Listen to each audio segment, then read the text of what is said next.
Bonsoir à tous. Donc ce soir, je vais vous faire une petite vidéo un peu plus courte que d'habitude pour parler de la physique quantique. Donc c'est pas en direct, j'ai mis une petite musique un peu psychédélique. Un truc fréquence Tesla, je sais pas quoi, méditation. Ça doit stimuler la glande pinéale. Bah, vous me direz si vous m'entendez bien, si vous entendez la musique. Si jamais il y a des petits soucis de gens qui font ça, des sorties hors du corps, ou qu'un troisième œil qui se développe, on ne sait pas. J'espère qu'il n'y aura pas de crise d'épilepsie. Donc ce soir on a la chance d'avoir Plumeau qui est en train de se laver. Bonsoir Plumeau. Bah oui. Alors ce soir, donc, comme je vous ai dit, je vais vous parler de la physique quantique. Ce sera une première partie à la fois pour les personnes qui ne connaissent pas du tout, histoire d'introduire, de définir ce que c'est, de quoi ça parle, à quoi ça ressemble. Ce soir, je vais juste présenter, je ne sais plus combien, une dizaine de phénomènes quantiques et les particularités de la théorie. Il y aura une deuxième vidéo plus tard où j'aborderai les expériences en physique quantique plus en détail.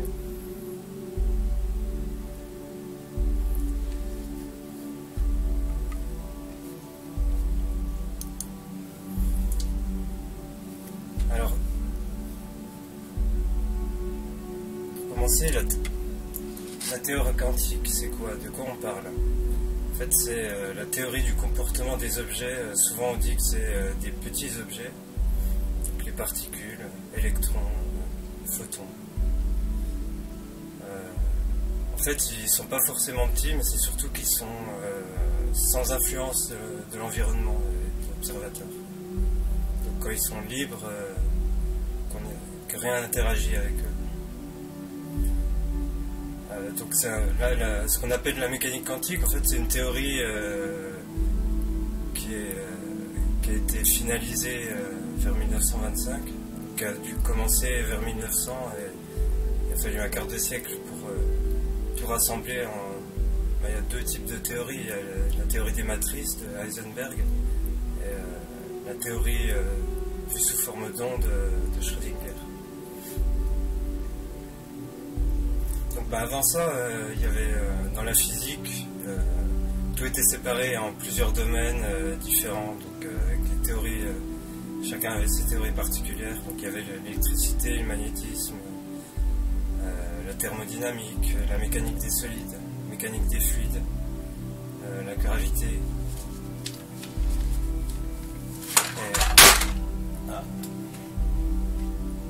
Ça va plus bon. Donc depuis ça, il y a eu la théorie quantique dont on va parler, et la relativité générale, donc, qui sont les deux théories restantes qui regroupent tous les autres domaines, qui sont considérés comme les deux seules théories fondamentales.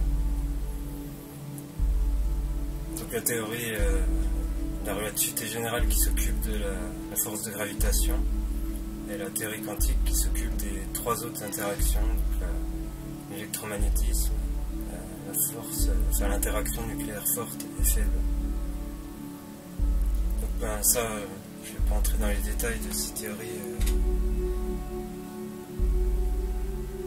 enfin des interactions. Donc là je vais vous montrer à quoi ça ressemble la théorie quantique, donc du point de vue des physiciens. Ça se base sur 6 postulats, donc j'ai pas mis tous les détails mathématiques, donc il y a des phrases qui sont pas complètes. Donc le premier postulat, c'est la description de ce que c'est qu'un objet quantique. Donc on dit que la connaissance d'un état quantique à un instant t est entièrement décrite par un vecteur normalisable dans un espace de Hilbert complexe séparable. Le deuxième, donc je ne vais pas tous vous les lire, mais vous voyez à quoi ça ressemble un petit peu. Par exemple, disons que les 3, 4 et 5 concernent le résultat d'une mesure. Donc, ça indique qu'on est obligé d'agir sur le système quantique, sur l'état mathématique, pour le projeter en quelque sorte, ou même littéralement, dans l'espace physique. Donc, traduit d'une autre manière, j'ai essayé de simplifier ce que ça voulait dire. Donc, le premier, c'est la définition d'un état quantique. Donc, c'est une entité dans un espace mathématique. Le principe de correspondance, donc ce qu'on appelle les propriétés observables, c'est par exemple la position ou la vitesse. Elles sont représentées par des matrices. Donc en fait, ça veut dire que pour les mesures, les valeurs possibles et observables, c'est les valeurs propres de la matrice correspondante. Donc c'est des valeurs particulières qui correspondent, qui dépendent pas de l'orientation de la matrice.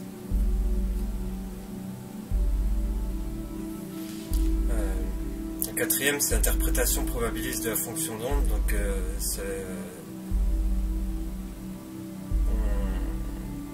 on définit un état quantique par différentes possibilités et on associe à chacune de ces possibilités une certaine probabilité. La réduction du paquet d'ondes, donc c'est quand on fait une mesure, comme je disais, on projette l'état quantique dans l'espace réel et donc on modifie l'état qui est réduit à ce qui existe dans l'espace réel. Et ensuite, le dernier postulat, c'est l'équation générale qui régit un système quantique. On dit qu'il suit l'équation de Schrödinger. Mais bon, ça ne veut pas dire qu'on peut tout calculer. Dans l'équation de Schrödinger, par exemple, c'est la description de l'évolution du système en appliquant un certain opérateur, le hamiltonien, qui est lui-même très difficile à connaître de manière souvent à la fois expérimentale et théorique. C'est difficile à la fois de mesurer, de connaître toutes les interactions qui peuvent agir sur un système, mais aussi de les prédire dès qu'il y en a un certain nombre.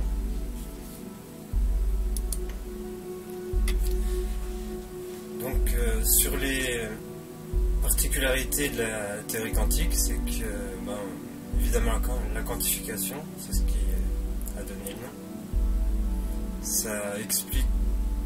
Ça permet d'expliquer pourquoi les atomes peuvent exister, puisque les électrons sont obligés d'être sur certaines orbitales qui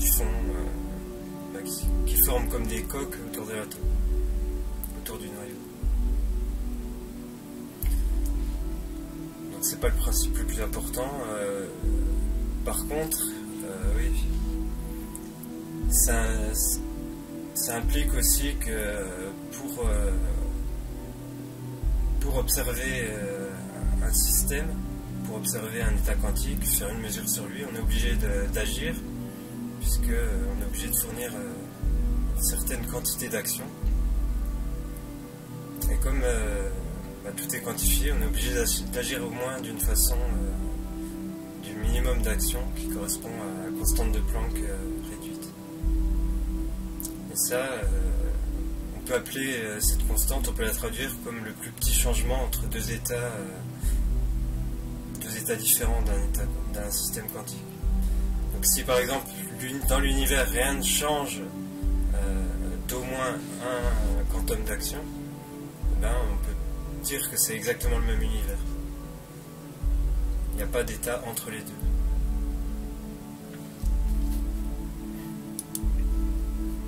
Alors ça c'est ce qu'on appelle le spin, c'est une caractéristique qui n'a pas d'équivalent du point de vue macroscopique. C'est comme ça équivaut à une rotation de la particule, mais sachant qu'on la considère comme n'ayant pas de rayon, donc incapable de tourner sur elle-même. Donc les valeurs sont aussi quantifiées, comme toute propriété intrinsèquement quantique. Ce qui est important avec ces types de rotation, c'est qu'il y en a deux types qui donnent soit des valeurs entières de quantum de Planck, soit des valeurs demi-entières. Celles qui donnent des valeurs entières, c'est ce qu'on appelle les bosons. Et c'est des particules qui sont capables de se mettre les unes sur les autres dans le même état, quand elles sont dans le même état. Donc c'est pour ça que la lumière, puisque c'est formé de bosons, on peut les amplifier, mettre les uns par-dessus les autres et ça forme un laser. Alors que c'est impossible d'empiler l'autre type de particules qui sont les fermions. Donc, par exemple les électrons, on ne peut pas en mettre deux dans le même état quantique. C'est ce qui permet aussi qu'ils ne se mettent pas tous sur la même orbitale autour d'un atome.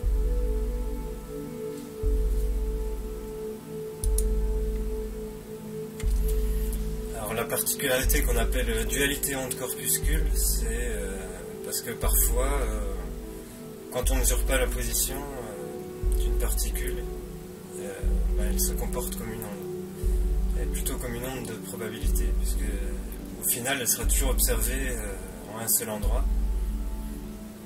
Mais la forme de l'onde détermine les endroits les plus probables de la trouver.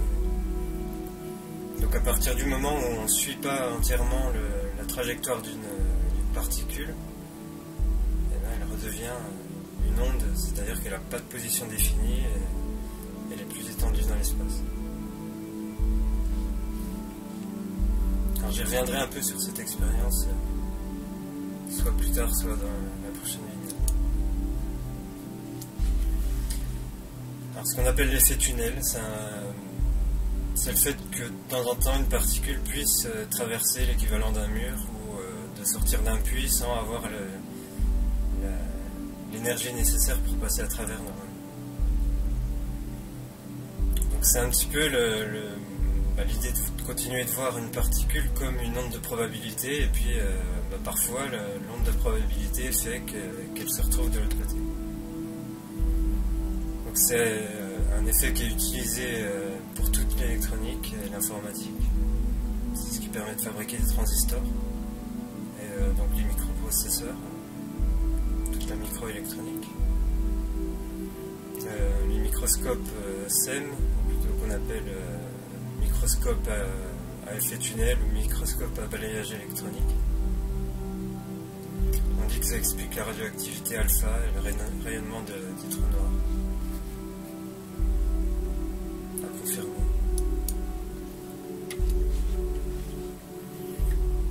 Tout à l'heure, donc je vous parlais des types de particules qui sont les bosons qui peuvent se mettre les uns sur les autres, les unes sur les autres.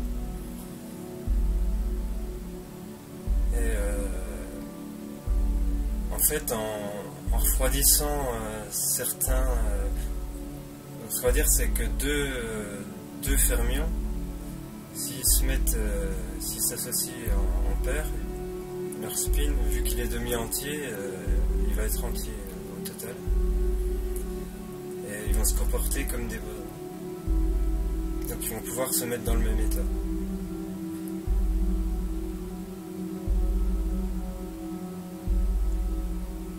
Et donc ça donne certains phénomènes comme la supraconductivité où les électrons se mettent par deux. Et ils avancent sans résistance dans le matériau. Donc quand on approche du zéro absolu, les particules perdent leur mouvement et du coup, vu qu'on sait qu'on a une incertitude qui est faible sur leur vitesse, puisqu'on sait qu'elles sont froides et que leur mouvement est lent, donc elles ont un mouvement proche de zéro. Ça veut dire qu'elles sont obligées de s'étendre dans l'espace pour satisfaire au principe d'Heisenberg. Ça veut dire que l'incertitude entre la position et la vitesse doit toujours dépasser au moins la valeur de la constante de Planck.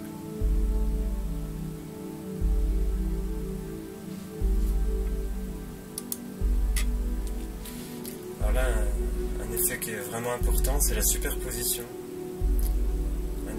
Un état quantique, c'est pas être quelque part à un seul endroit à un moment, c'est être à plusieurs endroits au même moment. Tant qu'on ne le mesure pas, un état prend plusieurs formes et c'est l'addition de tous les états individuels avec une certaine probabilité. Donc ça c'est un des effets qui est plus important, qui est utilisé dans la plupart des expériences dont je parlerai dans la deuxième partie. C'est qu'à chaque fois qu'on n'est pas en train de mesurer la position d'une particule, ça veut dire qu'elle va passer dans plusieurs endroits à la fois. Et toutes ces possibilités interagissent entre elles.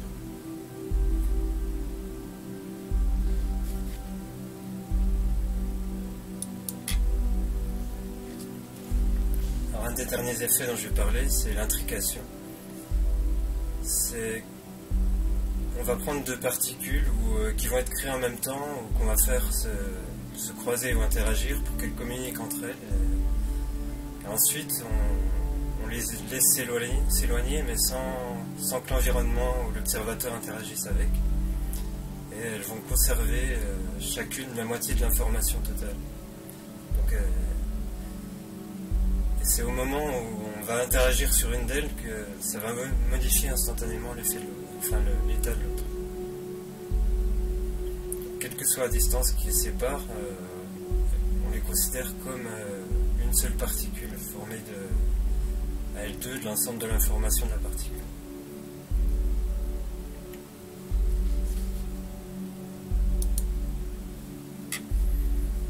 Alors, il y a ce qu'on appelle aussi la téléportation quantique.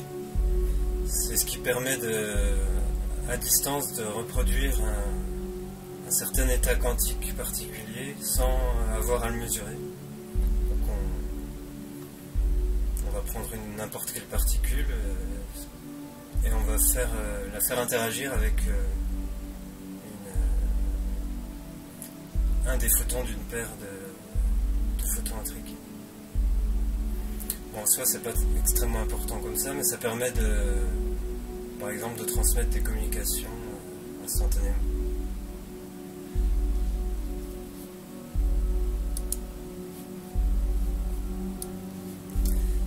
Je vais vous montrer un petit peu une première expérience. Vous aviez vu le schéma sûrement sur l'histoire de la dualité onde-corpuscule.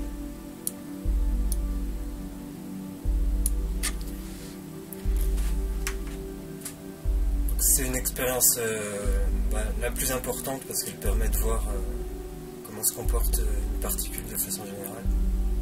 Donc en bas, je vais vous montrer avec le curseur.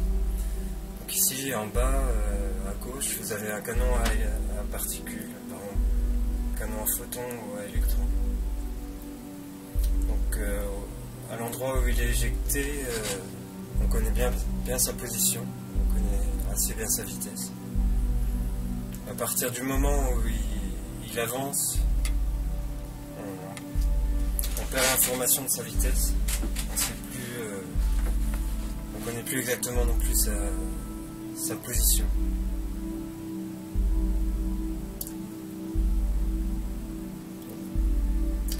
Mais au final, on a une incertitude assez faible sur la position et la vitesse pour que quand il arrive sur un écran un peu plus loin, ça va former une petite tache progressivement, donc le maximum de particules va arriver au centre et un certain nombre va arriver autour. Donc à chaque fois il y a une seule particule qui est observée à un endroit qui est un petit peu décalé par rapport aux autres. Donc on suppose là qu'on a fait des particules qui ont exactement toutes le même état, juste envoyer une par une, décaler dans le temps. Dans le deuxième schéma, on place avant l'écran une plaque avec un trou qui est percé. Donc entre le canon à particules et l'écran et la première plaque, on a perdu l'information de la position et de la vitesse. Et là on la force à passer à un seul endroit, donc on retrouve de nouveau, comme à l'éjection du canon, une position qui est obligatoire. À partir de là on observe qu'il y a une figure de diffraction, donc plusieurs petites taches qui vont apparaître. Donc le plus grand nombre de particules qui va passer directement, comme s'il ne touchait pas du tout la fente, pour arriver droit sur l'écran. Donc là on peut observer, je ne sais pas, peut-être un certain nombre de tâches, jusqu'à 6 tâches. Si on fait une troisième expérience, donc, qui est celle des fentes de Young, on fait 2 trous dans la plaque. Et là, donc on perd l'information jusqu'à la plaque. Ici, on a des particules qui ressortent soit par un trou et par l'autre. À ce moment-là, on ne cherche pas à déterminer par lequel des deux elle va passer.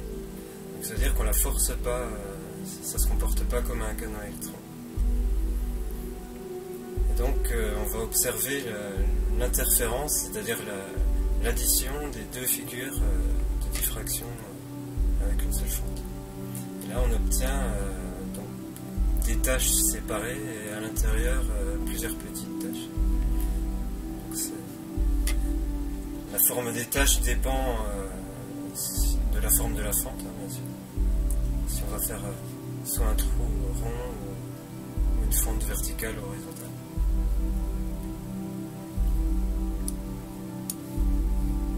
Alors, il y a un dernier cas de figure, c'est si on met 2 fentes, mais que juste après on place un détecteur, par exemple d'une chambre à bulles ou quelque chose d'un peu plus moderne qui permet de voir la trajectoire d'une particule sans vraiment modifier cette trajectoire. Et là, on se rend compte que, de toute façon, à partir du moment où on recherche à savoir par où elle passe, c'est comme si elle était éjectée de nouveau par un seul des 2 canons, elle est observée à un seul endroit. Donc, si on place un détecteur après la fente, tout se passe comme si elle était passée par une seule fente. Mais une fois sur 2, il y en a une qui passe sur celle de gauche et l'autre par celle de droite. Donc on obtient 2 tâches bien séparées, comme si on avait finalement 2 canons à particules un peu plus près de l'écran. Voilà, c'est ça qu'on appelle un petit peu les mystères de la physique quantique. Il ne faut pas se dire que c'est forcément très compliqué, hein. C'est juste que tant qu'on on ne cherche pas à avoir une information sur la particule, en fait, cette information, elle n'a pas besoin d'exister, donc elle n'existe qu'en termes de probabilité. C'est ce qu'on verra, ça a des effets un peu plus surprenants que des simples figures d'interférence. Parce que dans certaines expériences, on s'arrange pour faire disparaître l'information après coup. Enfin, je vous expliquerai un petit peu comme si, exactement comme si le futur agissait sur le passé, ou si les possibles agissaient sur les événements réels. Donc, je vais m'arrêter ici pour cette partie. Je vous parlerai des expériences la prochaine fois. J'espère que vous avez tout compris. N'hésitez pas à me poser des questions en commentaire de la vidéo ou directement sur l'article.